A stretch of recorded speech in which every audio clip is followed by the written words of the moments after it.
There has never been a time in my ministry, and I say my ministry in the time that I have been in the pulpit, where I felt more compelled to pray earnestly and ask God for extra help. And the reason is pretty simple. In discussing with somebody the why of what I do here, there's only one reason. If you think about it, and people who know the history of how I got here, there is no real motive for me to be here. There's nothing, sorry, I'm going to say it like there's nothing in it for me. So I really must love God, and I really must believe all this stuff that I talk to you about every week. And I think the pain, I know that there's people all over the place that don't believe or they don't have faith, but the pain for me has been setting in, as I've shared with you, the people, there are some around me that are close, near and dear to me, who, although they are lovely people, they either don't believe, or in some cases they say, I'm a Christian, but I'm not trying to proselytize or antagonize. But I'm sure if I were to ask them, what does that mean when they say they're a Christian, they would not be able to give an answer. They wouldn't even be able to give a checklist answer.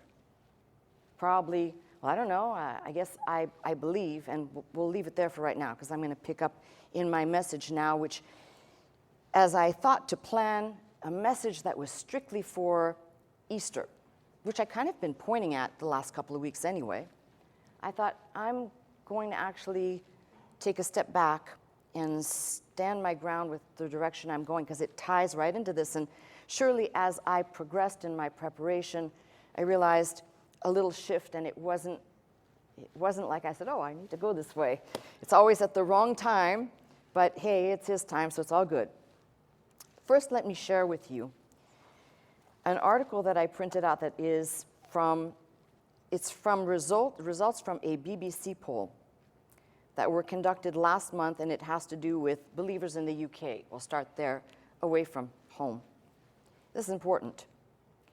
The headline says just 46% of UK Christians believe Jesus died and resurrected. We're not talking about 46% of the population. We're talking about 46% of Christians believe. That's 50% of Christians in the UK believe that Jesus died and resurrected. Do you think that there's a problem there? So let's do a little bit of definition first. And forgive me for you who have been here for 30 plus years, but I know that you're taking in what I'm saying, and this will help you help somebody else, but I'm really targeting those people that I've been addressing. A Christian is a follower of Christ. They were first called Christians, the Bible says in the book of Acts, at Antioch. Now let's do, for the younger folks here, let's ask the question, social media. What does it mean when you follow someone on social media? Usually, let's take Instagram, for example. When you choose to follow a user who is providing content, it means that user, and I'm using Instagram, could be any social media platform, that user's content, you desire to view it as often as they post it, and essentially, as often as they post it and you check in on social media, you are following them. You are essentially probably taking daily interest. I hope you're not taking hourly interest, but daily interest. I see, you might have a problem. But daily interest in what they've posted. That is social media's kind of nutshell of a follower. So why is it when we come into the church and people say, I'm a Christian, there's a disconnect? Christians are followers of Christ. Now, I ask you the question, how can you be a follower of Christ if you're not viewing the content provided by the one who made it? How? Tell me. The disconnect of these 46% of Christians, let's say 50-some% who don't believe, is there's nobody following the content of this book who's actually engaging in three things. The preaching of the gospel, hardcore, old-fashioned, boring to some, and for some, like I might do a little today, a little apologetics that requires people to kind of stop. Apologetics, we get from the word apology, I'm not making an excuse or sorry for being a Christian, but I'm trying to explain to you the reasonings behind, give you the tools that you might say, okay, I'm going to go check that out. And third, a connectedness not to the entity of the church. Now it's very popular to be part of a mega church that has many arms, and these arms essentially do whatever. And it's easier to say you belong to that arm or to that branch than it is to say I belong to Christ. The disconnect is there. So this is the tragedy of this information, because it tells you a lot. It tells you that people are uninformed. I've got another article, but I think you'll take my word on what I'm saying, and there's plenty of it on the internet. You can go and look it up for yourself. The problem is because people are not, a lot of pastors and ministers and priests are not teaching people. And notice I included priests. I've kind of softened up on some form of something, that I shouldn't be that dogmatic, especially when it comes to the subject of the resurrection. Somebody says they believe that Jesus Christ died and came out of the tomb and appeared to the many witnesses and then ascended and is coming back. We got something to talk about. We got a good starting point. And if we've got differences along the way, I'm sure we can discuss them like sane human beings. We've got something to talk about. You want to miss that point and skip that, you have nothing to hold on to. There is no Christianity. Paul says if Christ is not risen, our faith is vain, it's stupid. What are we doing here? Now, I thought about this. I've left this out in most of my discussions here. Why is this important? Well, first let's say this. If Jesus wasn't who he said he was, and he's just a fraud, he can't even be considered as a good man or as a moral person or as a decent person. Don't even consider him if he's a fraud or if you think he's a fraud. Some people say, well, I think he was a good man. But if his whole ministry is made up of him saying, I will be raised up in 3 days, and this is another irony, which I'm not going to tackle today. You'll have to come back next Sunday or tune in another time, where people argue about what just happened this weekend. Good Friday and Easter Sunday. And I'll take this up. It deserves a whole message. How could we get this so wrong? I know there's people listening to me out there, people here for the first time going, huh? But how could we get this so wrong? You know, when they came to Jesus and they said, okay, we want a sign. His answer to them was, there'll be no other sign except the sign of Jonah, who was in the great fish's belly for 3 days and 3 nights.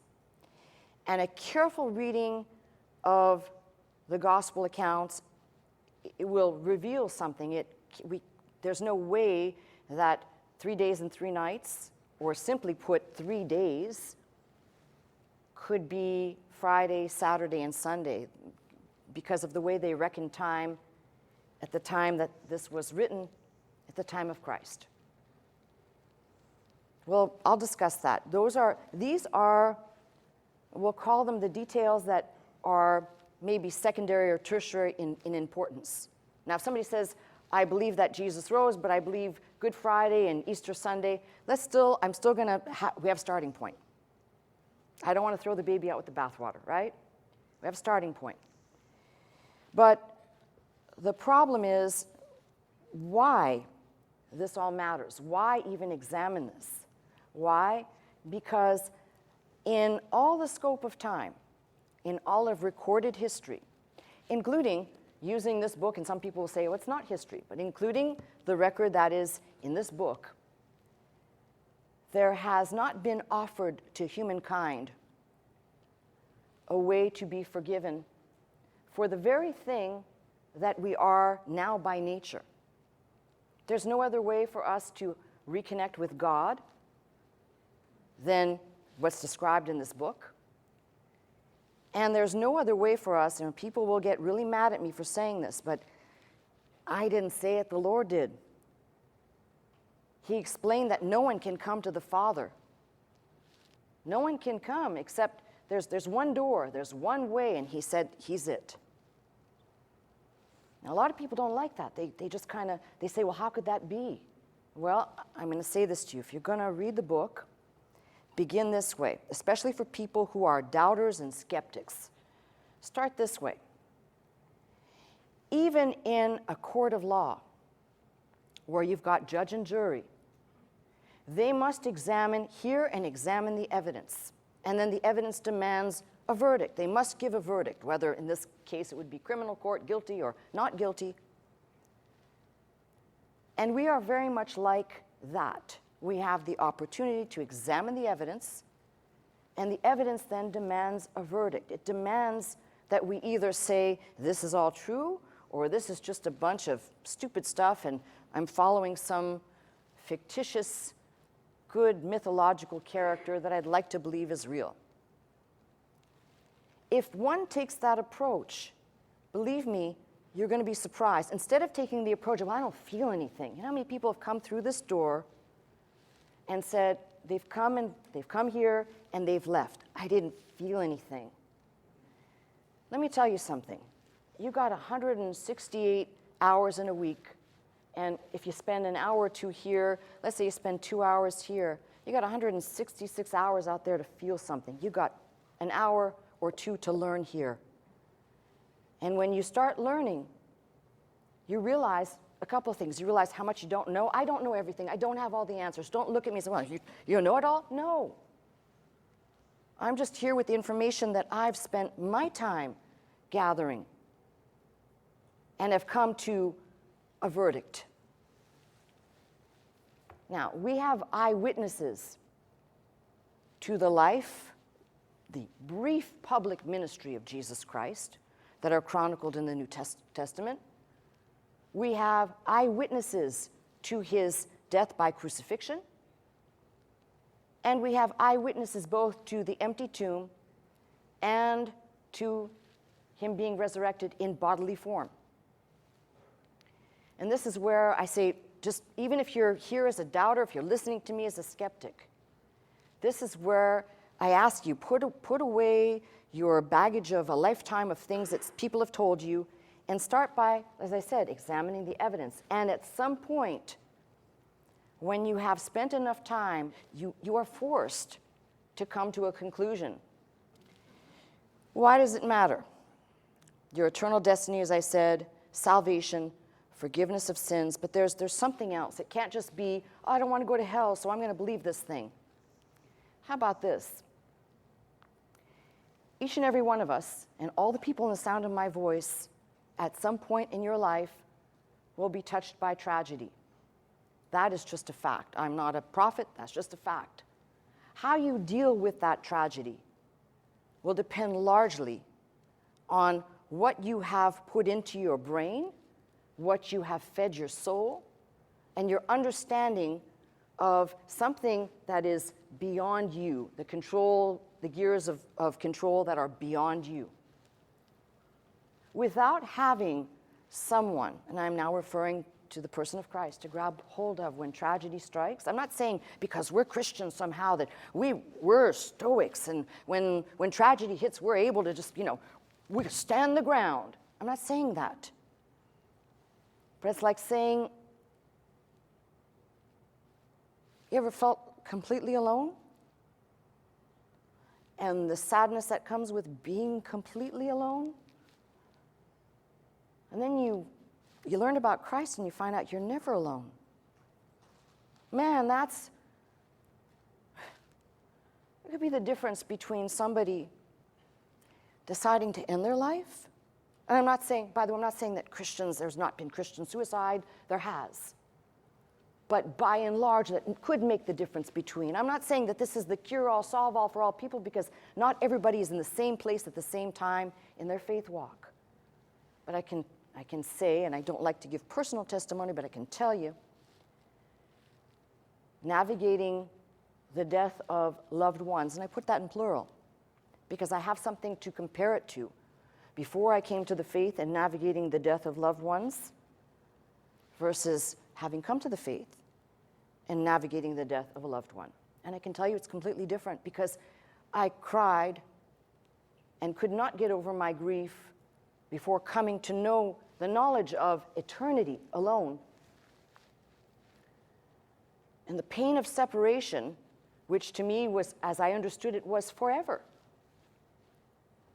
was unbearable. Now, some of you out there who have buried your mother, your father, some of you, I pray not, but your children, and maybe you did this before you came to the faith. It's completely different than when you come to the faith and you realize, wait a minute, first of all, reality check, my turn's going to come too.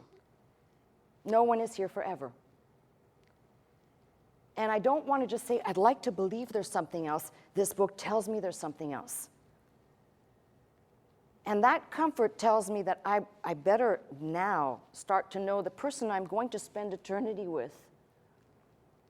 Somebody says, well, don't you believe in a deathbed conversion? Listen, I'm nobody's judge. No one knows what happens in the last minutes or seconds of somebody's life, what they may speak to God, or I don't know. I'm nobody's judge. I'm not here to judge. I'm not here to condemn. But I am here to tell you about the importance of this subject. Now, if I had unlimited time, which I don't, and I'm looking at the clock, and I'm like, but if I had unlimited time, I would take you through a series of things to describe from the beginning. You've got to start somewhere. I take you right to creation. If I had the time, I don't. Because you either believe, there's really only two camps of people, you either believe that we were created, there is a designer who designed the design, right? Or you believe that we evolved. Now, the uniqueness of humankind is, if you believe in a creator, the uniqueness of humankind, unlike animals, and this is where there's the dividing line, sorry, God gave free will to his creation. The ability in that free will to misuse it and to do things like to feel sorrow or guilt. Now you tell me, when a lion eats another animal or eats a human being, do you think it feels guilty for eating that living, breathing thing it just consumed? It has no guilt about it. It's survival. You can believe that we came from animals. I believe that some people around me did.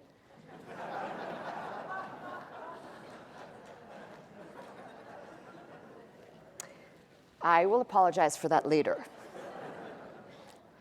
But God also gave intellect, the capacity to invent, to create with a broad range of emotions. There are certain things that really do separate us from the animal kingdom. And there are people who like to tell you that, no, we evolved from something that looks like an ape. We evolved from that. Well, the minute you go down that pathway, again, you encounter a whole host of problems.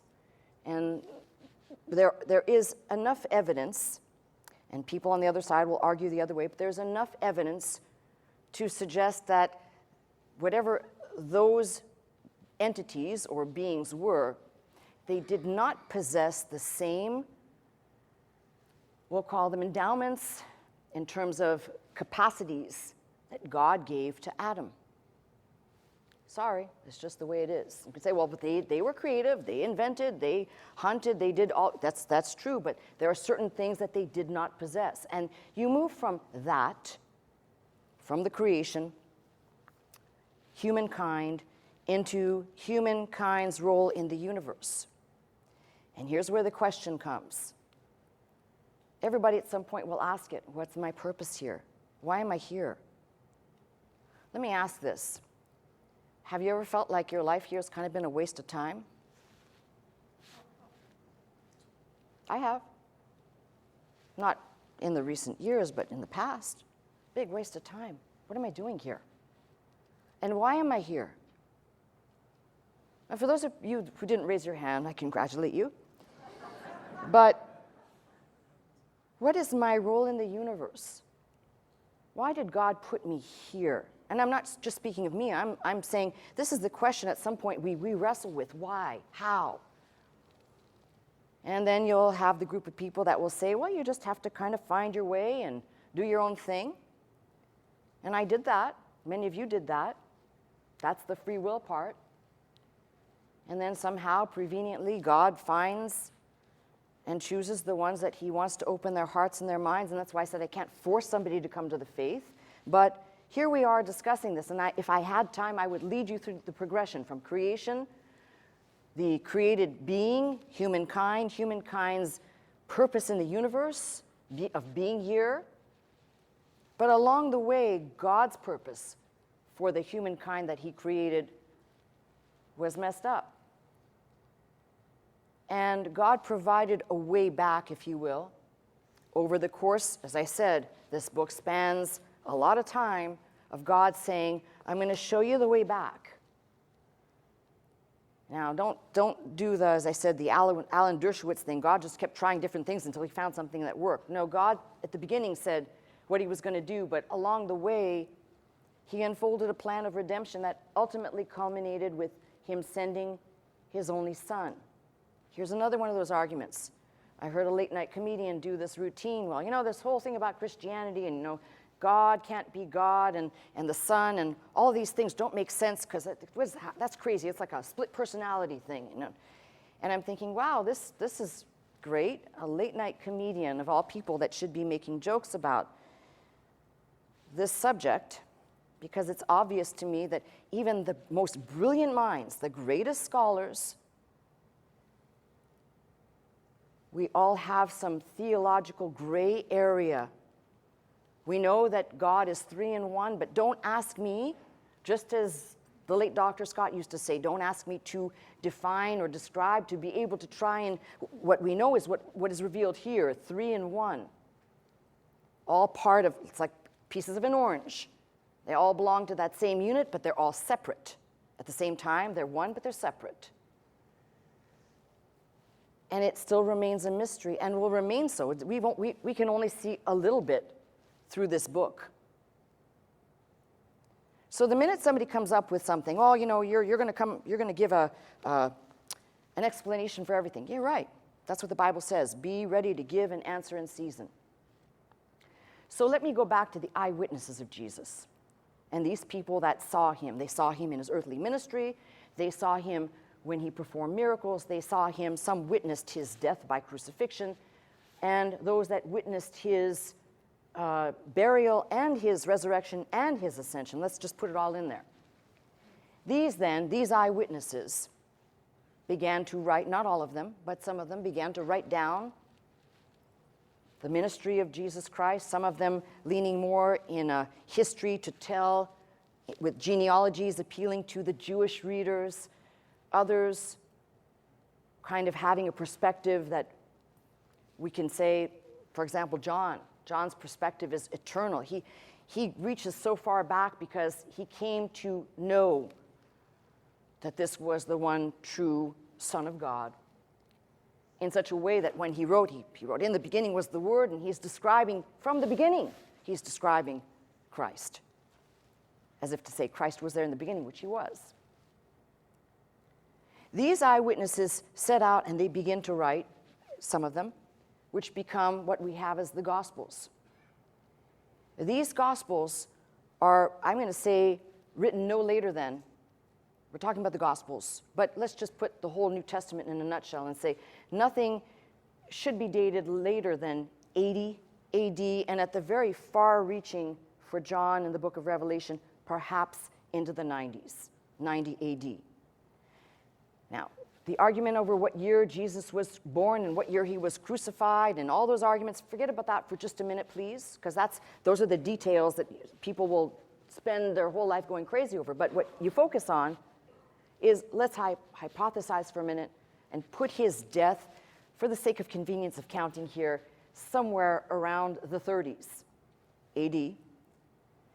And if you put his death there and you look at the latest date of writing, 80 to 100 AD, you've got a short span of somewhere between 50 to 70 years, somewhere in that sliding scale, and then this writing is closed. Now, between you and me, probably most of this is much earlier. It's probably closer to, some of it is written even possibly in the late 50s, early 60s. That puts it even closer to the actual happening. These records begin to, they weren't intended as to become this, but that's what they became. And they began to spread, and people have asked, well, how do I know about the authenticity of this? You've got books being pieced together as early as to form a fragmented, what we call a canon, a fragmented New Testament, if you will, by 160 or 170 AD, between the Muratorian canon and Tatian's Diatessaron, these two things, and we know they're well attested to. And by the late 390s, a church council is gathered, convened at Laodicea, and they agree on a set amount of books, Old Testament and New. And of course, there's a back and forth over time, but I'm trying to give you the time frame to say when people argue about the authenticity of, well, how can I be sure that this is actually true? We've got more evidence and more ancient manuscripts and more letters from people who lived, who we have certifiable, absolute. For example, Clement of Rome. He writes, his writing is, I think, by sometime in the late 90s AD, 95, 92 AD, somewhere around there. And he's, right then and there, in the late 90s, he's attesting to 7 books in a letter he's writing to somebody which we have the ability to see. He says 7 books that he's referencing of the New Testament. And Ignatius, the same thing. He references 7. So there's a lot of historical references that now become secondary and tertiary witnesses to the eyewitnesses themselves and their documentation. You start to look at the evidence, and then you begin to ask the question, if this is all a fraud, how did the church stay together? How has it manifested itself? And why did it take on such explosive growth recorded in the book of Acts if this is all just a fraud and Jesus didn't come out of the grave? Why did this happen? Because if it was a lie, I can tell you this. I've seen many ministries come and go. People start off good, but then they dip into this. It becomes a whole bunch of falsehoods. God eventually takes away that ministry. They may survive for a long time, and people say, oh, look at those charlatans, look at those people over there. God eventually takes it away. So what I'm saying to you is you've got a lot of good, valid documentation. So people then automatically go to defend and talk about the resurrection itself. Now, I've already dealt with, in the first message, I dealt with Mark. In the book of Mark, we have multiple times where Jesus says he must lay down his life. He tells his disciples he must die. Now, the resurrection validates every claim that Jesus made about himself, if he did indeed raise from the dead. Mark, he has these very brief references, but they're there, and you cannot miss them. They're not vague. But the people have a problem with Mark because of the ending, which I addressed. Mark doesn't have the long ending in the oldest manuscripts. It ends at 16:8, chapter 16 and verse 8, where the women are running out of the tomb. And if you read the King James, which I've said, it's English, folks. We're not dealing with the Greek language. It makes it appear as though they ran out, they were crazy afraid, scared out of their wits, and it says, and they told nobody nothing. Now, if that was the case, and that was the only record we had, and that was true, we wouldn't be standing here today. But I've said, seeing that they were women, it's very hard for them to not tell what they saw, right? So, first thing I want you to kind of check a box here is when people are arguing for the validity of this, you've got over and over, Matthew records the same thing. It is women at the tomb. In fact, it's women watching him, except for John, it's women watching him be crucified, except for John, who is there. And it is women who apart from the burial that Nicodemus and Joseph of Arimathea do for Jesus' body, it's women that are there afterwards. Now, this is a hard thing for people to kind of grab hold of.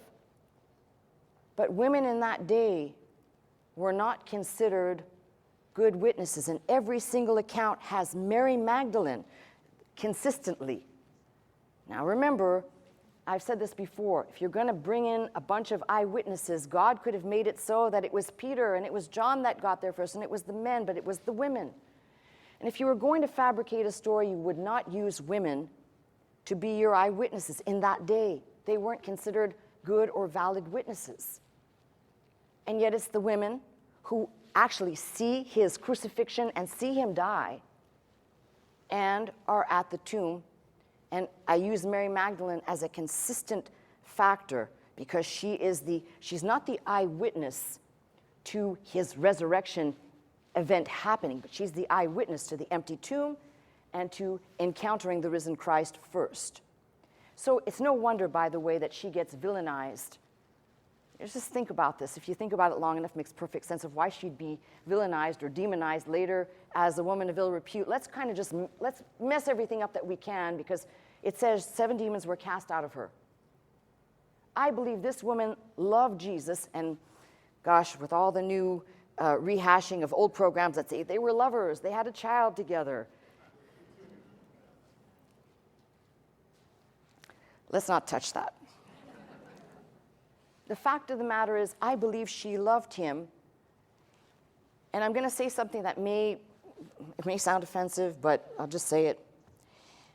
I don't think and I'm going to put myself in the same camp. I'm not excluding myself.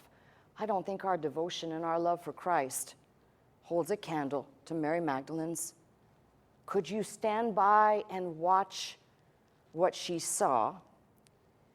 And even in a misplaced faith or a misplaced whatever, she's at the tomb. And specifically out of John's gospel, she's crying because when it's clear, John cuts to the chase. He doesn't waste time with telling any story. She's there, and he goes right away to, the stone is rolled away. Doesn't waste any time. Let's cut to the chase. She thinks somebody's taken the body. They've taken my Lord away, and I know not where they've laid him. She's wailing, and I believe the wailing is this.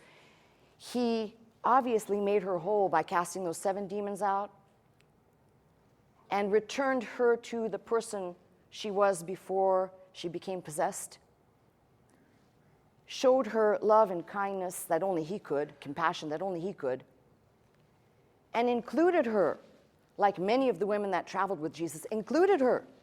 She wasn't some societal donkey. She was part of the group.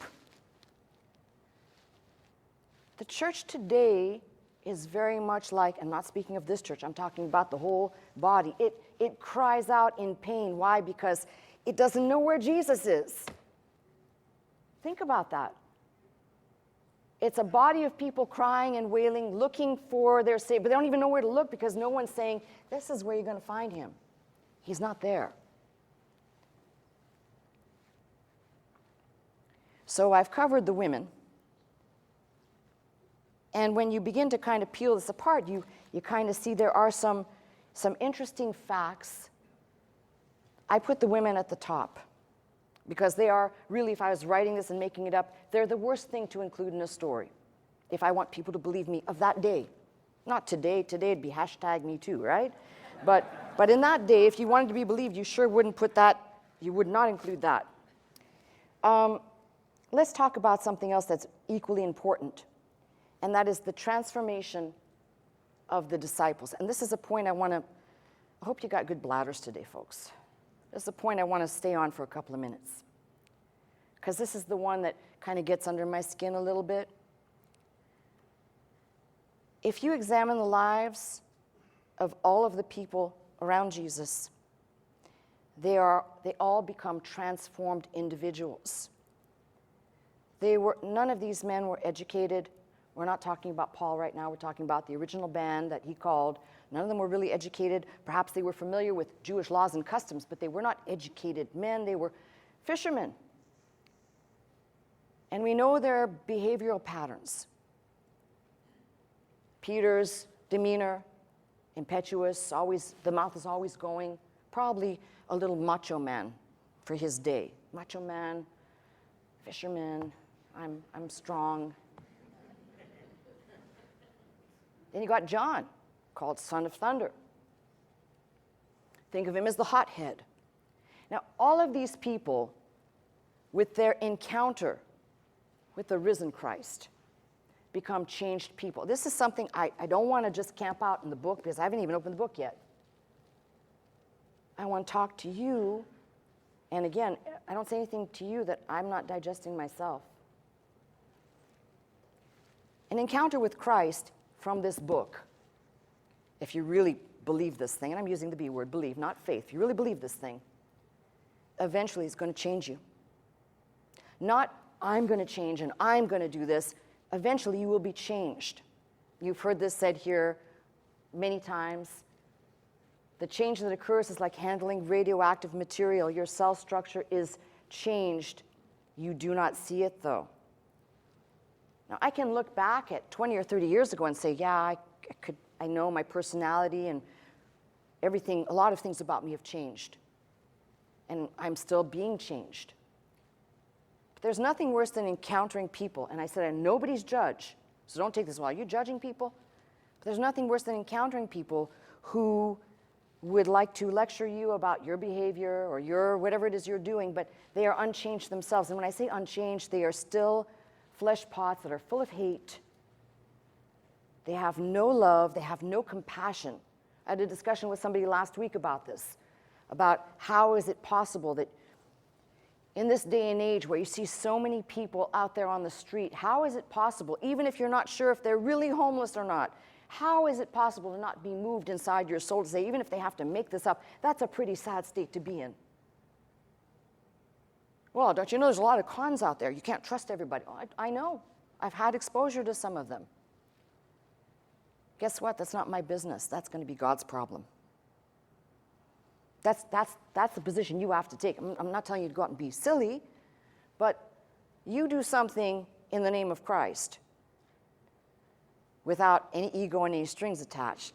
You have God's attention. Whether or not that person on the other end deserves it, nobody deserves anything, it's all unmerited, is a different story. So these that followed him, they were changed. Now, I'm taking a page out of a book from this ministry now, because I have been around this ministry for, I don't know, 20 years or something like that. I have no idea. And I can tell you the people immediately around me that I have exposure to, I can tell you they don't know this. Maybe they do, but I'm saying I've never articulated it to them. In the years I've known them, I've watched them change. In the years, it's hard for me because, you know, it's people you're with all the time, you see them all the time, but I've seen the change. I've seen people who just came to work because they had a job versus now they have a calling. And you know the difference between somebody who shows up for the paycheck versus someone who shows up because they think the whole ministry functioning depends on them, and not in an egotistical way, but in a very humble and good way. I could give you a whole catalog of these changed individuals. You know what happens to people who do not change? I believe sometimes God has already left the building. We should be earnestly praying and asking God to help us become more like him.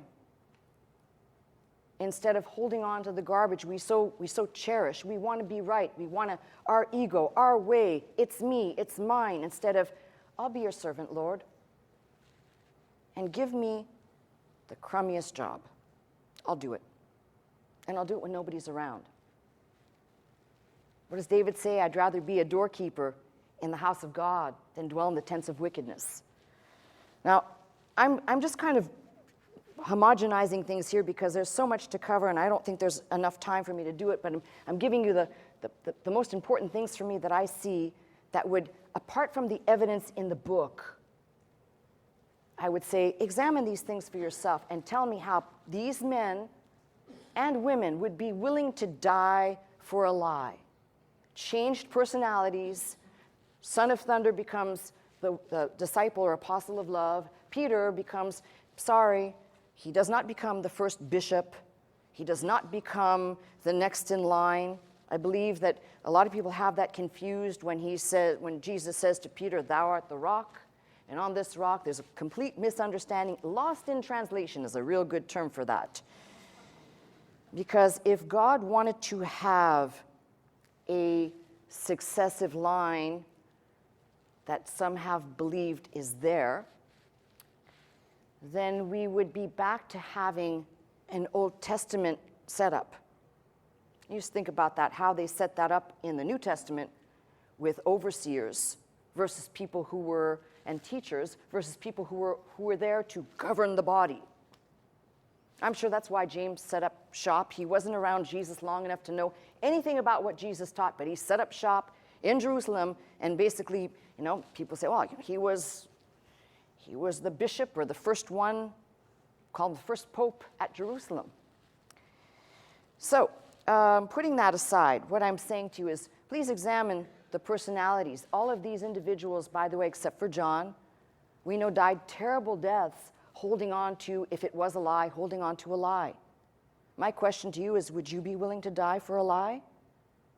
Would it have been easy for any one of these to say, it's all just made up, we just want people to feel good. That's what happens, by the way, today. People, I want everybody to feel good. So I'll give you a spiritual massage and make you feel good. You know what, I'd rather, maybe you leave here and your brain hurts a little bit, or you're frustrated at me because I opened 5 doors and I didn't finish them. That means you gotta come back next week.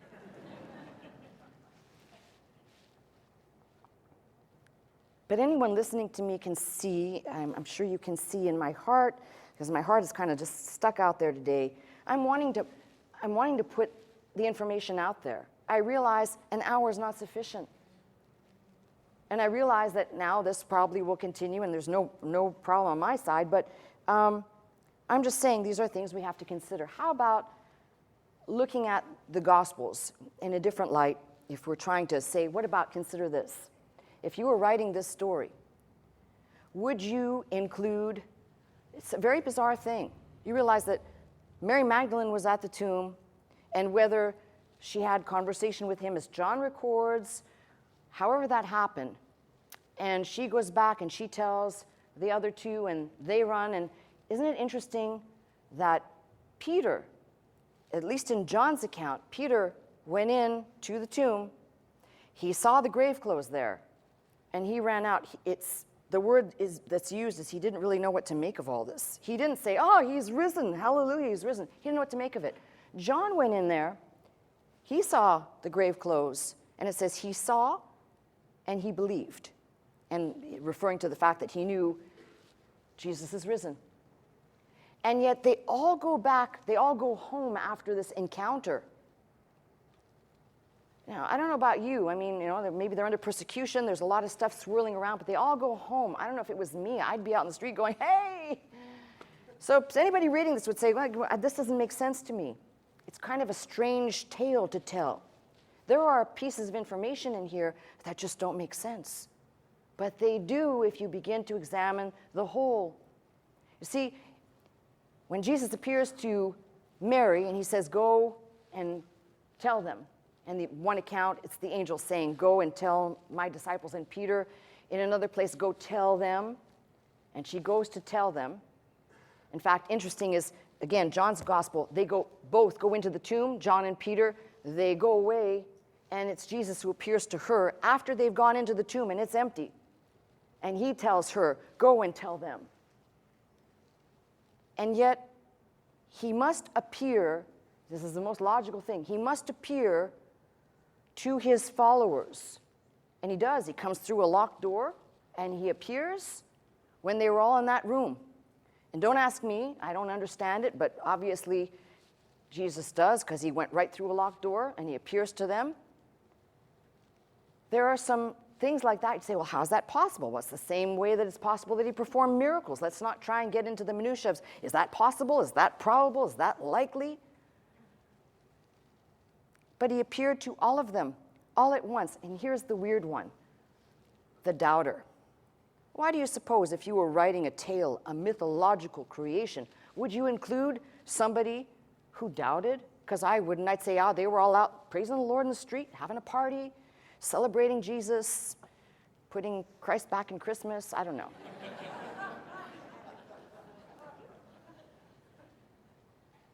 But to include a doubter says that somewhere along the line this wasn't enough. Even though all of the men are talking, they're all talking about this. He still doubted. Thomas still doubted. Now that's either a rather silly thing to include, or it says the Gospels also tell us something about how we perceive. See how Mary went to the tomb, and in John's Gospel, she cannot stop crying because she thinks the body's been taken and she doesn't know where he is. And Peter's reaction to the empty tomb is he didn't know what to make of it. And John goes in there and he saw and he believed. We'll all have different reactions. But at some point, there will be an encounter from this book with the risen Christ. And that's where one must come to a conclusion. If I were to keep building on this, and I think I will do one more because I've got a lot of these. Just as I described, what's the motive for me being here? You tell me. Is there any motive for me to be here? Is there anybody that can tell me, other than standing here and trying to help people make sense of this, is there any other motive for me to be here? I don't have one. Well, neither did the disciples. What would be the motive for them to propagate this crazy story? And what would be the motive if we go with the theories that they stole the body? By the way, if they stole the body, they stole a naked body. Because it says, the record says that the grave clothes were inside the tomb. And I don't know about you, but if I was going to steal a body, I probably wouldn't take the wrappings off. Because I think somebody would notice you schlepping around a naked body somewhere. Like, oh, what's that guy doing over there? Oh, he's got a naked body on his back, right? I think somebody would notice that. I mean, at least if you're carrying a laundry bag, maybe that wouldn't be as noticeable. But all these different things that people have said, well, he really didn't die. He resuscitated. I mean, you've heard all of these different arguments, and I'm sure some of you who are even newer to the ministry, you've still heard the arguments. But at the end of the day, what was the disciples? What was their motive for propagating this lie? And if it was only for them, then they could have just kept to themselves, disappeared, and the sun goes down and the chapter is closed and goodbye. But yet they all are writing about this and they're all telling about this. But I've said this every year when I've tried to present this type of a message. There is one individual, we talk about Jesus appearing to his followers, because they were his followers. And you could say, oh, that's all manipulation because they want to tell, and you could find a motive there. But what about Jesus appearing to his enemies? Tell me, why would Jesus appear to his enemies? Do you have any idea why? What would be the purpose in that? I mean, I can understand the disciples saying, well, we're followers of his, so he had to show himself to us. But why show himself, the resurrected Christ? Why would he show himself to an enemy? Saul, Paul, who was an enemy before he became a convert, writing 2/3 of the New Testament. He was an enemy of the church. He was an enemy of Christ. Why show yourself to him? Again, you start to look at these facts this way, and you come to a conclusion. Either this is all a great fairy tale, like I told you this article likes to say, or there is too much evidence in here. And the hard evidence is there. Then there's circumstantial evidence, that if you're willing to look at the circumstantial evidence, is still going to probably tilt it on the side of convincing. They didn't lie. They were telling the truth. This account is real. Now, I did not start off as a Bible believer. I didn't even have a Bible until much later in life. I did not start off, I wasn't raised in a home where you could read the Bible and everybody prayed. So I'm coming from the most heathen perspective you could possibly get. And I think that's the greatest thing that I can say, because if I had been brought up in a Christian home reading this book, you could just say, but you know what? That's the faith that was passed on to you from your parents, and you grew up in it, and you were steeped in it, so of course you believe this. No, I came in believing that there was a God, but I really didn't know God. I said, oh, of course there's a God. I believed in Jesus, but I really didn't know who Jesus was. And then over the years, and especially as I'm standing here now, I am completely convinced, because of the evidence in this book, because if I can go back and I can trace the streams to the ultimate, we don't have the original copies perhaps of the original letters, but we have pretty close to it, which is more authentic than most of the history that's been penned of modern history. We have eyewitness, second and third eyewitness, including Luke, by the way, who wasn't a follower, but he's one of those that said, I'm going to put everything in order, the beloved physician.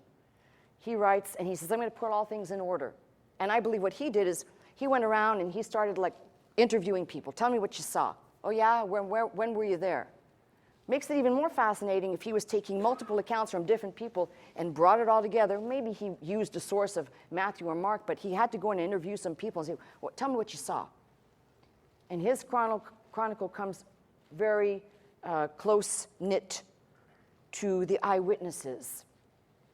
And for anybody that say, well, it's, you know, you're just brainwashed, I'd say, well, the only thing I can tell you is I didn't start off as someone who was completely convinced, but I did expose myself to the evidence, and I came back with a verdict. He is risen. He came out of the tomb.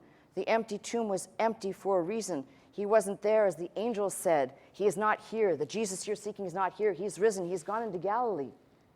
That place, that point of departure to launch the ministry of preaching and making disciples.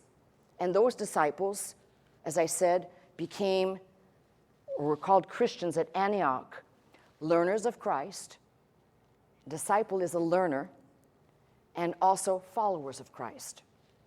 I'm asking you on this Easter day, for a lot of people who listen, and a lot of people who maybe will get this CD as a gift that may be ground up in a shredder after they listen to me because they're so mad at me.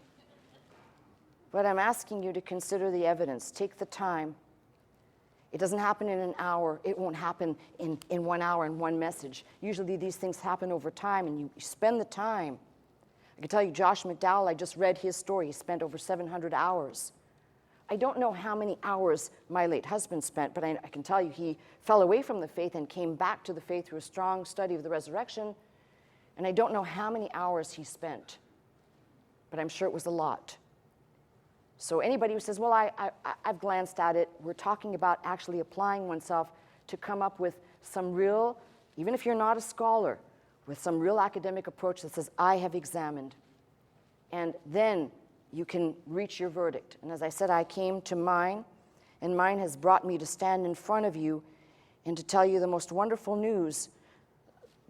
The message of Easter isn't let's all sit down and have a family meal together, or let's all sit down and let's figure out where we can hide the eggs for the kids. That's from pagan stuff.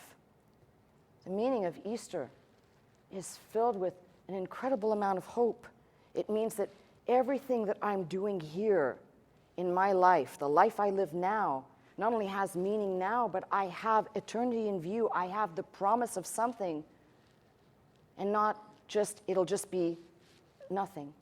I have this absolute, because I've come to the faith in the risen Christ, that I don't have to go it alone. And resurrection life belongs to me and to you and to anybody, not because you give money or because you do works or because you think you're great or you think you're nothing, but because you've come to trust him. And not be moved around with people's ideas. You know, if you go on the internet, there are 1,000 different bloggers and people who write commentaries on the books of the Bible, and their twists are magnificent. But I've said to you, I'm not asking you to take my word. I'm saying to you, please take the evidence and examine it and spend some time really looking at it. And I think most people will come to the same conclusion. Now, for some people who their heart is not open at all, they'll say, I still don't believe. At least you've examined the evidence. That's all I've asked. And I think this is the real takeaway. For people who do come to the faith, It's not as though, oh, we're a special group and you're not. It makes you have a burden. It makes you desire. I can't go out and change somebody's mind. I can't fix something that's broken.